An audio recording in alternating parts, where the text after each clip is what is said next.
কেউ কেউ বলছে কোন কোন উদ্দেশ্যে অনুপাত অনুপাত অনুপাত নির্বাচন। যারা অনুপাত অনুপাত নির্বাচনের কথা বলছে সেই বন্ধুদের বাংলাদেশের রাজনীতির অনুপাত জ্ঞান নাই। বাংলাদেশের মানুষ অনুপাতিক হারে নির্বাচনের কোনো অভিজ্ঞতা নাই। এই দেশের রাজনৈতিক সংস্কৃতিতে আনুপাতিক নির্বাচনের কোনো ইতিহাস নাই। আপনাদের উদ্দেশ্য কিরকম জানি না। কেউ বলছে অনুপাতিক হারে নির্বাচন দিতে হবে, কেউ বলছে স্থানীয় সরকার আগে দিতে হবে। আরে বাবা, স্থানীয় সরকার নির্বাচন কি সরকার পরিবর্তন করে? স্থানীয় সরকার নির্বাচন কি গণতন্ত্রকে পুনঃপ্রতিষ্ঠিত করবে? এই সরকারের ম্যান্ডেট কি? জনগণের আকাঙ্ক্ষা কি? গণ অভ্যুত্থানের আকাঙ্ক্ষা কি ছিল?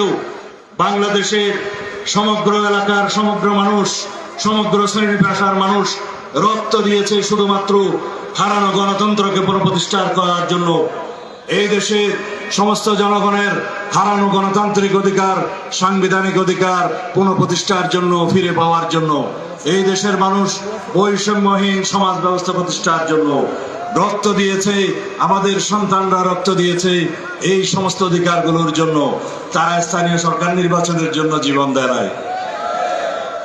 তারা জীবন দিয়েছে একটি গণতান্ত্রিক রাজনৈতিক সরকার প্রতিষ্ঠার জন্য, যেটা প্রতিষ্ঠা হতে পারে জাতীয় সংসদের নির্বাচনের মধ্য দিয়ে। বাংলাদেশের জনগণ সাংবিধানিকভাবে এই অন্তর্বর্তীকালীন সরকারকে শপথ নিতে দেখেছে। আমরা অনুমোদন দিয়েছি, সুপ্রিম কোর্ট অনুমোদন দিয়েছে। সুতরাং এই সাংবিধানিক সরকারের সাংবিধানিক ম্যান্ডেটই হচ্ছে গণতন্ত্র প্রতিষ্ঠার জন্য সংসদ নির্বাচন করা।